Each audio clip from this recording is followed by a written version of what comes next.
The curling cheating scandal that's rocking the Olympics. He told them to buzz off, but in stronger words, on live television. And this, in the world of curling, was totally shocking. Why this isn't the first time Canada's curling team has been accused of cheating. Plus, Olympic organizers on thin ice. They promised a sustainable Winter Games, but did they live up to that pledge? NPR's Ruth Sherlock will have that story. And have you heard of the term sled head? Even a slight impact on the wall could cause the brain to move within the skull. Move within the skull. And no helmet is going to protect you from that. We'll talk about the risks to the brain athletes face when competing in high-speed sledding events. I'm A Martínez, and this is Up First Winter Games. It's Monday, February 16th, and here's what you need to know.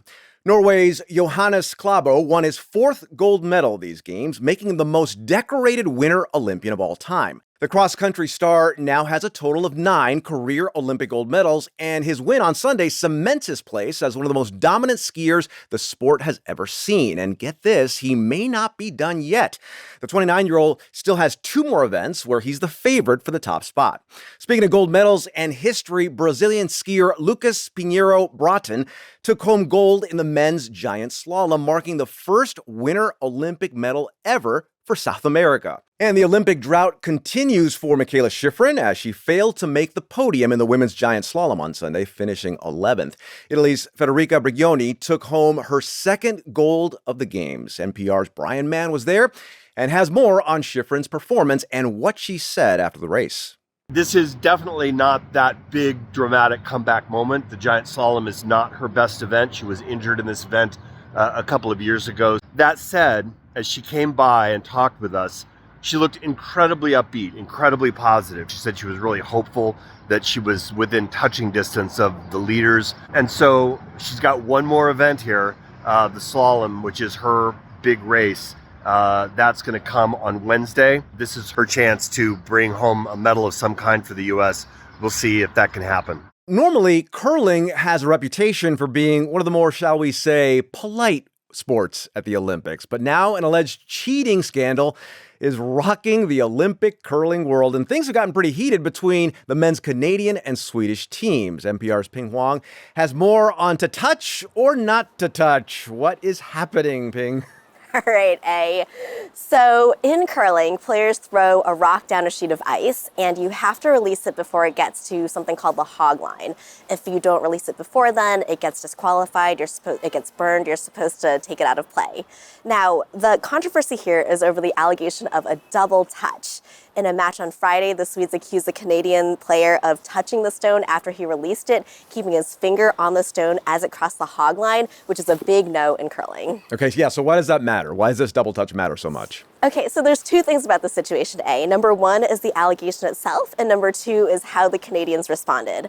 So for some context, as you mentioned, curling is a super polite sport. There is something called the spirit of curling, which is like their code of ethics. It's all about good sportsmanship, and one critical part of that is that if you have a violation, you need to call it yourself, you call your own fouls. So if a stone gets touched by anything after it crosses a hog line, by a hand, a foot, a broom, you're supposed to call it on your own, you're supposed to call a violation and take it out of play. In this case, the Swede said that the Canadian player had touched the stone beyond the hog line and that he'd done it not just once, but several times over the course of the game. Okay, so what's been Canada's response? Okay, so the Canadians denied it, and then it got super heated. So Canadian curler Mark Kennedy hurled an expletive at the Swedes between the 9th and the 10th inning. He told them to buzz off, but in stronger words, on live television. And this, in the world of curling, was totally shocking, because as you mentioned, it's a very polite sport. It's usually polite, wholesome, very family-friendly. So it's been a few days. I mean, what does Team Canada say about all this? So Canada says that this was a strategy to get them off their game, and they have suggested that they continue to be persecuted. So on Saturday, Canada's women's team got a rock pulled for the same exact reason, and their skip, Rachel Homan, said that they might be getting targeted for having the maple leaf on their backs.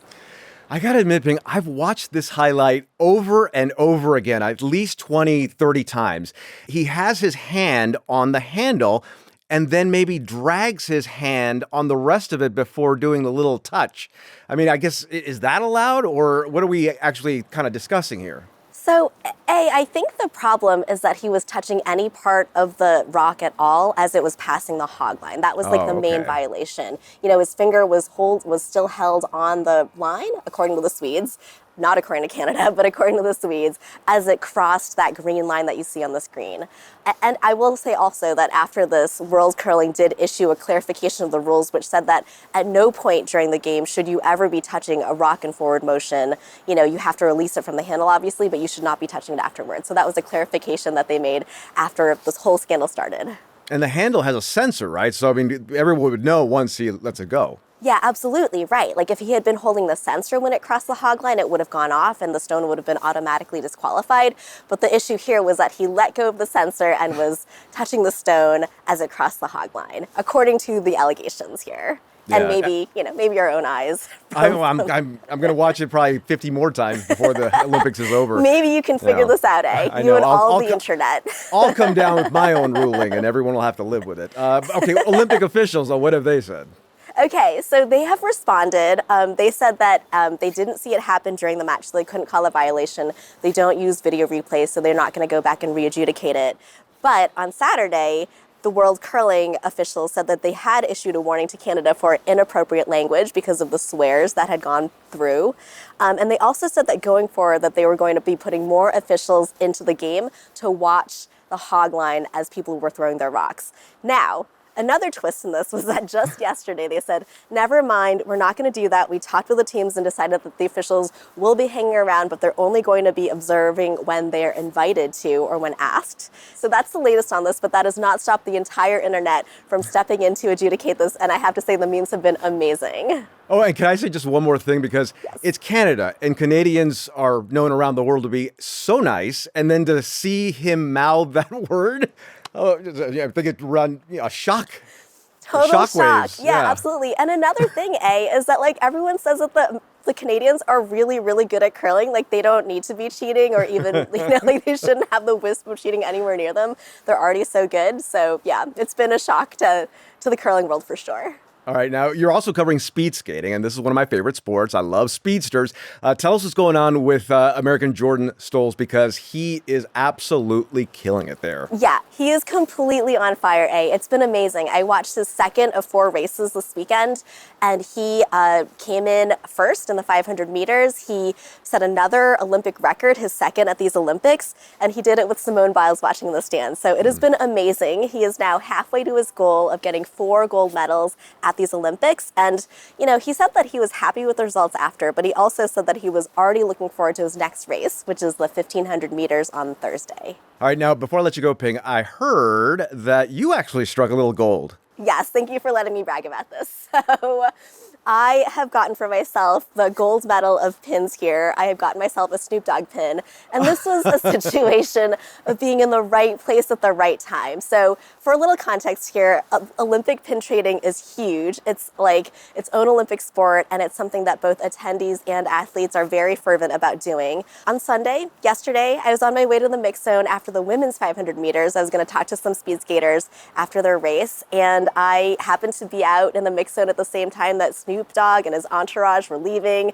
He was 10 feet ahead of me. I took a very blurry photo, but someone in the back of his entourage looked over at me, saw my NPR sweater. I don't know if that was what did it or not, but she handed me his pin, and now I have a Snoop Dogg pin. It's pretty awesome. So no gin and juice, but pin and juice.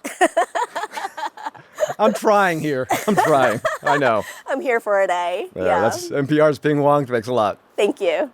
Support for Up First Winter Games comes from NPR sponsor Allianz Travel Insurance. Get ready to give ordinary the cold shoulder with protection for adventures that give you the best kind of chills. Learn more at allianztravelinsurance.com. Well, in Italy's bid to host the Olympics, which is taking place in Milan and in towns across the Italian Alps, organizers promised that it would be an environmentally sustainable Olympics. In fact, they said they would actually use these games to highlight the importance of this sensitive alpine mountain ecosystem and actually showcase how to protect it. But environmental groups are telling a different story, and NPR's Ruth Sherlock is here to discuss. So, Ruth, you visited the town of Cortina. That's one of the main places where the Olympics is being held. Environmental activists are a little worried. Why?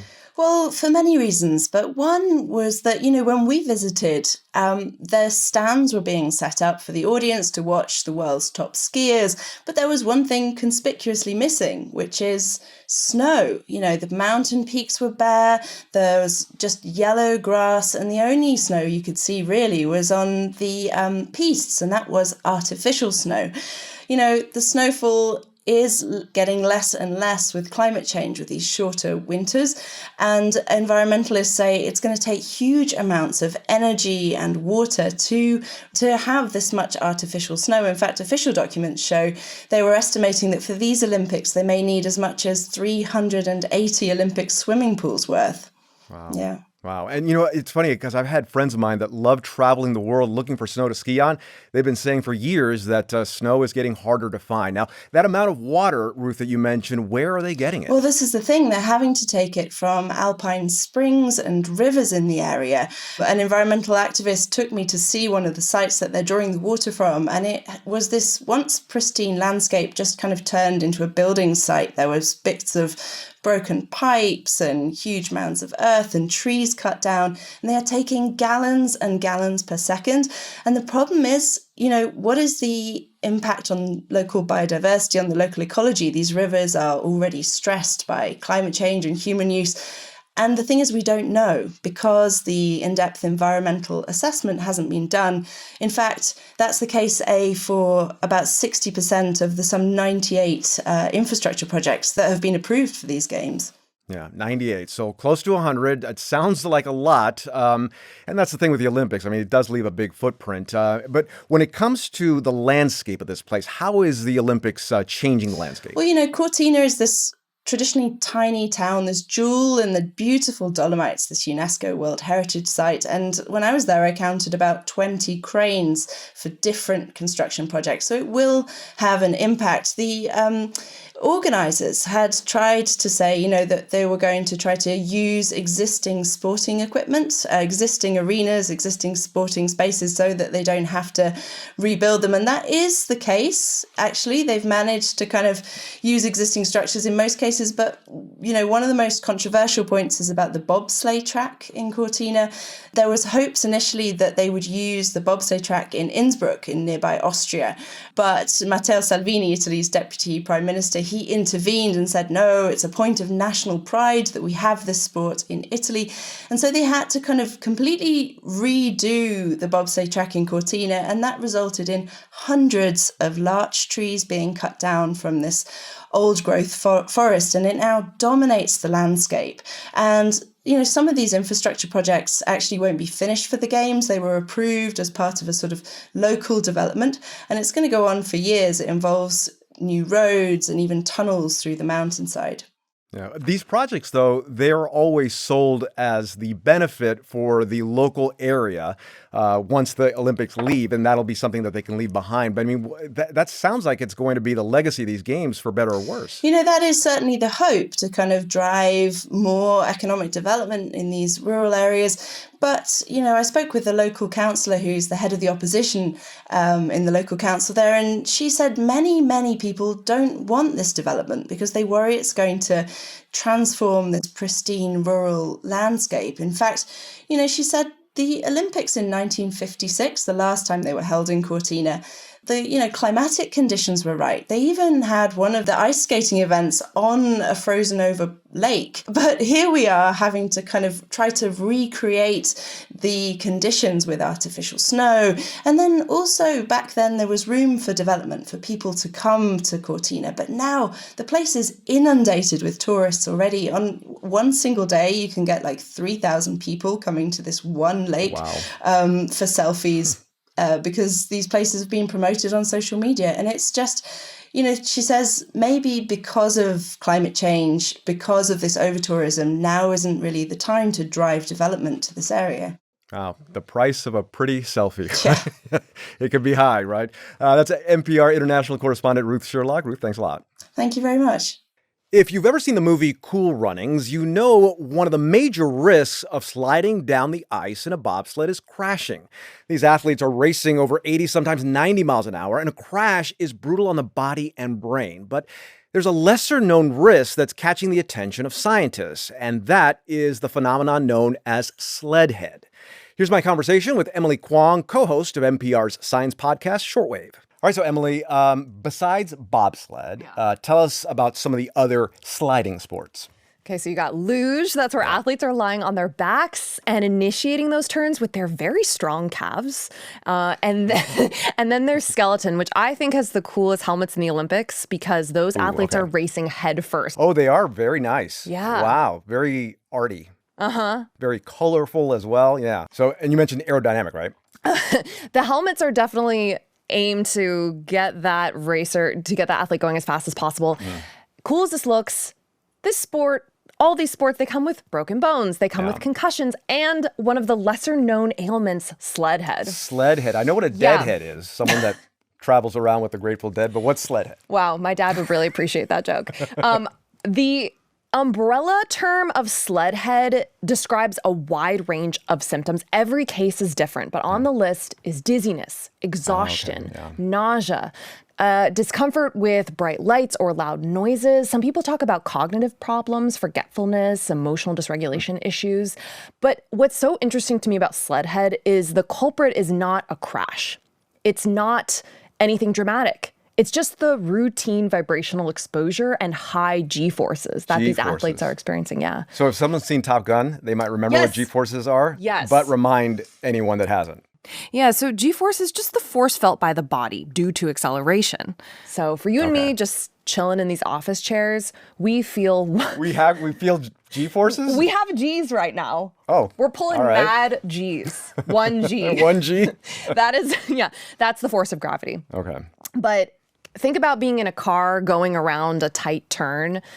The forces are more intense than that of Earth's gravity. You may even get up to 2 Gs. And for these bobsledders, they're experiencing up to 5 Gs. It's like being on a massive roller coaster. That's like just squishing your face, right? I mean, that's what that is, right? It's intense. In fact, I want to show you a clip from the IBSF World Cup just a few weeks ago. This is the German team. All right.